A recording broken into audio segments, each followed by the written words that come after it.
ខាតពេលការនៅចុងការមួយខ្ញុំណាឈប់មកកណ្ដាលដៃជូនខ្ញុំដើរលេងមកមួយឯងមកជូនខ្ញុំទេសិនខ្ញុំទៅច្រកឆ្នាំមកអូនចាំបងឯងមកក្រុមហ៊ុនវិញ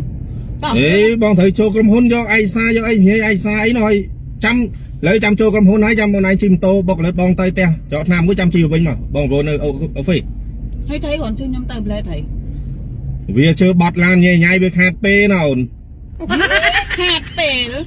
ការនៅចុងការមួយខ្ញុំណា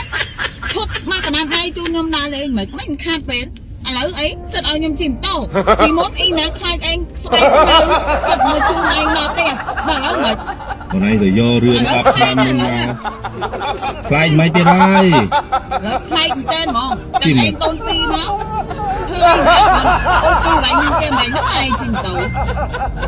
ទៅបងជូនទៅយូរណាស់ចាញ់ហើយ